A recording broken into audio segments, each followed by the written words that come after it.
দুনিয়াতে মাল সম্পদ প্রাপ্যর যত মাধ্যম আছে এর মধ্যে সবচেয়ে উত্তম এবং আলা দরজার মাধ্যম হলো আলা দরজার উচ্চ দরজার মাধ্যম হলো ওয়ারিস হওয়া। কারণ এইটা কেউ নিতে পারে না। যদিও দুনিয়াবি কারণে ঠকে যায়, আঙ্গুঠা দিয়ে নিয়ে যায়, বোনদেরকে ঠকাই ফেলানো হয়, বিভিন্ন কিছু হয়। বাকি কথা হলো এইটা কিন্তু তার এমন প্রাপ্য যেটা আল্লাহ তাআলা একদম সিলমোহর মেরে দিয়েছেন, ওয়ারাসাত। আমি আমার বাবার সন্তান, আমি আবার বাবার মা এরকম মেয়ে ছেলে, হ্যাঁ, তো আমি যে উত্তরাধিকার সূত্রে আমার বাবার স্থাবর অস্থাবর সম্পত্তি পেলাম, এইটাকে বলা হয় ওয়ারাসাত। এই ওয়ারাসাতটা খুবই শক্ত একটা জিনিস, শক্ত একটা জিনিস। এটা জন্মগত কারণে আল্লাহ তাআলা এরকম ভাগ্যে জুটাই দেন। তো আল্লাহ তাআলা বলতেছেন যে এই কাজগুলো করলে তোমরা যেন আমার ইসলামের মধ্যে জন্মগ্রহণ করলে ওয়ারাসাতের মালিক হয়। আর এই কাজগুলো করার দ্বারা এই আমলগুলো আদায় করার দ্বারা, এইটার উপরে পরিপুষ্ট হওয়ার দ্বারা, এইটার উপরে সম্পূর্ণ এরকমভাবে চাহিদাকে পূর্ণ করার দ্বারা, এইটাকে পরিপূর্ণ কামেল দরজায় পুরা করার দ্বারা আমার কাছে যেন তোমরা যদি পুরা করো, তাহলে তোমাদের ব্যাপারে আমি একটা ঘোষণা দিই, উলাইকা হুমুল ওয়ারিসুন, তোমরা হলে এমন উত্তরাধিকার আমার। কেমন? আল্লাযীনা ইয়ারিসুনাল ফিরদাউসা হুম ফিহা খালিদুন, এমন উত্তরাধিকার যে সবচেয়ে বড় জান্নাত, এমন দামি জান্নাত। 8টা জান্নাত আল্লাহ সুবহানাহু ওয়া তাআলা তৈরি করেছেন। আর এই 8টা জান্নাতের মধ্যে সবচেয়ে উত্তম জান্নাত, সবচেয়ে দামি জান্নাত হলো জান্নাতুল ফিরদাউস। শুধু জান্নাত দিবেন তা বলেন না, কি বলেছেন? উলাইকা হুমুল ওয়ারিসুন আল্লাযীনা ইয়ারিসুনাল ফিরদাউসা হুম ফিহা খালিদুন। এবং আমি তাদেরকে এমন ওয়ারাসাত দিব, এমন উত্তরাধিকার বানাবো, যে এই উত্তরাধিকার বানানোর পরে, ওই জান্নাতুল ফিরদাউসের উত্তরাধিকার বানানোর পরে তাদের আর কখনো সেখান থেকে বের হওয়া লাগবে না, বরঞ্চ তারা খালিদুনা ফিহা আবাদা, তারা সেখানে চিরকাল থাকবে, সেখানে কোনো বাধা নাই। এই ওয়ারাসাত থেকে কেউ মুক্ত করতে পারবে না। কারণ দুনিয়াতে মারা যাওয়ার পরে আমার ওয়ারাসাত আমার সন্তানরা পাইয়া যায়, সন্তানরা মারা গেলে আমার নাতিরা পায়, নাতিরা মারা গেলে তাদের সন্তানরা পায়। এইভাবে ওয়ারাসাত কিন্তু হাত বদল হচ্ছে। কিন্তু এখানে এমন অবস্থা হবে, জান্নাতের মধ্যে যেহেতু মৃত্যু নাই, অতএব এই ওয়ারাসাতটা তাদের জন্য হবে খালিদিনা ফিহা আবাদা। সুবহানাল্লাহ। আবাদুল আবাদকালের জন্য এটা আমরা পাবো। এখানে আমরা একটা কথা শুনলাম। এরপরে সূরা বাকারা, এই সূরা বাকারার একদম শুরুতে আল্লাহ সুবহানাহু ওয়া তাআলা মুফলিহুন দিয়ে শুরু করছেন, যেটা আমি খুতবার মধ্যেও তিলাওয়াত করেছি। আল্লাহ তাআলা বলেন আল্লাযীনা ইউমিনুনা বিল গায়ব। এখানেও 6 ব্যক্তির কথা, 6টা গুণের কথা আল্লাহ তাআলা বলেছেন। ওই সমস্ত লোক আল্লাযীনা ইউমিনুনা বিল গায়ব, যারা নাকি গায়বের উপরে বিশ্বাস করবে, অদৃশ্যের উপরে বিশ্বাস করবে। কোন অদৃশ্য বিশ্লেষণে অনেক, শুধু এই গায়বের আলোচনা করতে গেলে কয়েক দিনের সিরিজ আলোচনা দরকার।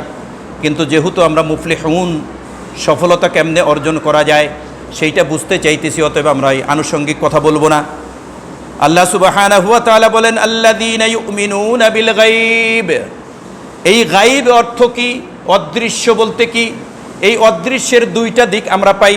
বর্তমান বিজ্ঞান আমাদেরকে অদৃশ্যের অনেক খবর দেয়। এই অদৃশ্যের খবর তাদেরটা বিশ্বাস করা ওয়াজিব অথবা ফরজ কিছু না, তাদেরটা বিশ্বাস করা কিন্তু ফরজ ওয়াজিব কিছু না, কখনোই না।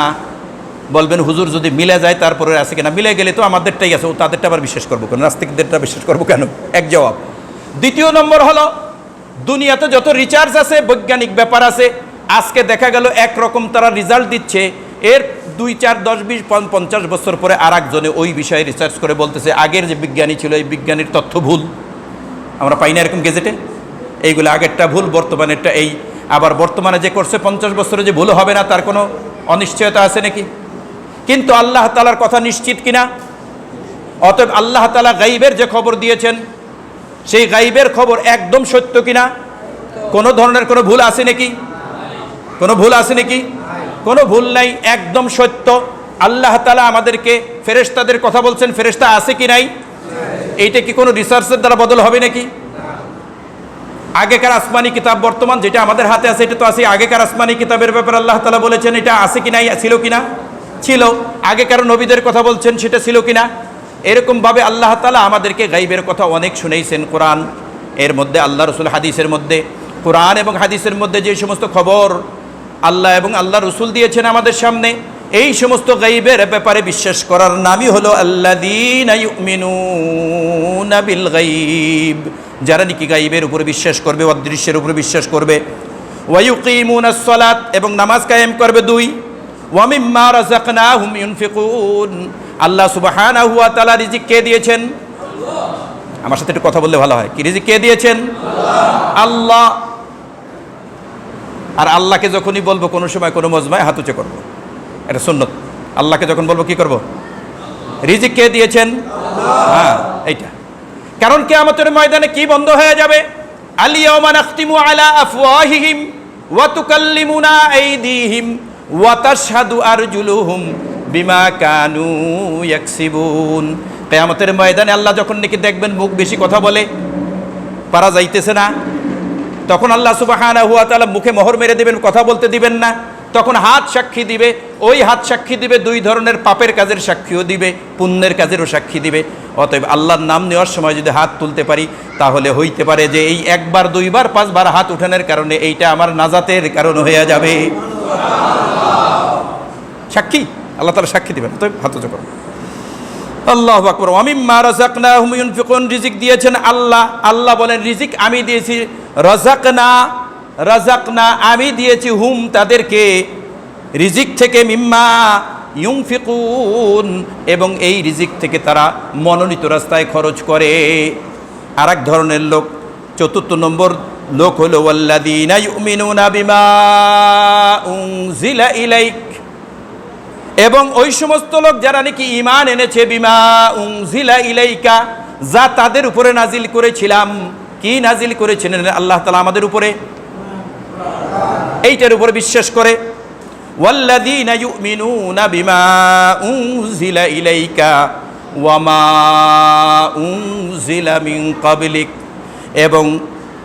এবং ইতিপূর্বে যত আসমানি কিতাব নাজিল করা হয়েছে সেইটার উপরও বিশ্বাস করে। 5 নম্বর। 6 নম্বর হলো ওয়া বিল আখিরাতি হুম ইউকিনুন, এবং আখিরাতের উপরে বিশ্বাস করে। এই 6 ধরনের বিশ্বাসী ব্যক্তি যারা নাকি আছে, তাদের ব্যাপারে আল্লাহ তাআলা নিশ্চয়তা দিচ্ছেন। কি নিশ্চয়তা দিচ্ছেন? বলতেছেন উলাইকা আলা হুদাম মির রাব্বিহিম। সুবহানাল্লাহ, কেমন ভাবে আল্লাহ তাআলা বলে দিলেন উলাইকা আলা হুদাম মির রাব্বিহিম। ওই 6 গুণের অধিকারী যারা নাকি হবে, তাদের ব্যাপারে আমি শিওর আল্লাহ তাআলা দিচ্ছি যে আমার জন্য জরুরি হয়ে পড়ে তাদেরকে হেদায়েত দেওয়া। সুবহানাল্লাহ। আলা লিল উজুব, ওয়াজিব, আল্লাহর পক্ষে এটা ওয়াজিব হয়ে যায় যখন নাকি আল্লাহর উপরে আলা ব্যবহৃত হয়, তখন এটা উজুবের অর্থ হবে। এখানে উজুবের অর্থ, ওয়াজিবের অর্থ। উলাইকা, ওই সমস্ত লোক, আলা হুদাম মির রাব্বিহিম, তাদের উপরে ওয়াজিব হয়ে যায় আল্লাহর হেদায়েত দেওয়া। ওয়া উলাইকা হুমুল মুফলিহুন, এবং আল্লাহ সুবহানাহু ওয়া তাআলা বলেন তাদেরকে আমি সফল করে দেই। আলোচনা কি চলছে? সফলতার, মুফলিহুনের। এই 2টা আয়াত, এই 2টা আয়াতে আলহামদুলিল্লাহ আমরা পেলাম মুফলিহুন কারা কারা হবে, মুফলিহুন কারা কারা হবে, সফল কারা কারা হবে, এই ব্যাপারে 2টা আয়াতের মধ্যে আল্লাহ সুবহানাহু ওয়া তাআলা আমাদেরকে দিলেন। এখানে আমি একটু কথা বলতে চাই এই প্রসঙ্গে। এখানে আলহামদুলিল্লাহ আমরা যারা বসে আছি এই মানের লোক, এই জন্য এখানে একটু আলোচনাটা হলো যে বর্তমান অথবা পিছনে যারা নাকি দাওয়াত ও তাবলীগের কাজ করেন, যারা দাওয়াত ও তাবলীগের কাজ করেন, তাদের ব্যাপারে অনেক ধরনের প্রশ্ন কিল কাল আমাদের আছে, অনেক ধরনের প্রশ্ন আমাদের আছে। এইটার মধ্যে কমন একটা প্রশ্ন হলো, খুব খেয়াল করেন, খুব কমন একটা প্রশ্ন হলো যে যারা প্রশ্নকারী তারা বলেন যে আল্লাহ তাআলা বলেছেন 5টার কথা, তবলিগওয়ালারা বলে 6টা বুনিয়াদের কথা। প্রশ্নটা বুঝতে পারছেন? আল্লাহ তাআলা বলেন 5টার কথা, আর তবলিগওয়ালারা বলে কয়টার কথা? 6টার কথা। তো তবলিগওয়ালারা 6টা পাইলে কোথায়? আল্লাহ বলেন 5টা, তবলিগওয়ালারা বলে 6টা। এক নম্বর কথা হলো এই প্রশ্নর এখানে জবাব, সেটা হলো যে তবলিগওয়ালা